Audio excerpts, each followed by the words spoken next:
آپ پہلے یہ ویڈیو دیکھیں۔ دوستی رکھنی ہو تو شیعوں سے رکھو، کیونکہ حضرت عباس کے چاہنے والے کبھی دھوکہ نہیں دیتے۔ میں ان سے یہ کہنا چاہتا ہوں کہ حضرت عباس کو جو چاہنے والی ہوتی ہیں نا، وہ غیر محرم سے دوستی نہیں رکھتی۔ جو حضرت عباس کو چاہنے والے مرد ہوتے ہیں وہ غیر عورتوں سے دوستی نہیں رکھتے۔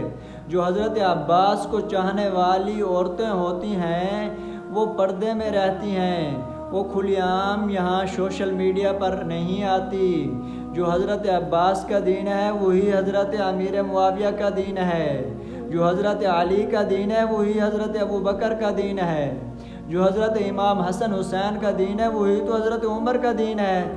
ہمیں دین یہ نہیں سکھاتا کہ غیر مردوں سے سوشل میڈیا پر دوستیاں کرتے پھرو۔ ہمیں حضرت عباس کو جو دین سکھاتا ہے وہ کہتا ہے گھر کی چار دیواری میں بیٹھو۔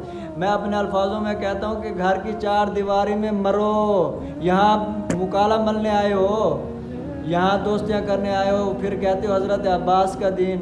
حضرت عباس کو تو تم مانتے ہی نہیں ہو۔ اگر تم حضرت عباس کو مانتے تو یہاں سوشل میڈیا پر کھلے عام نہ پھر رہے ہوتے۔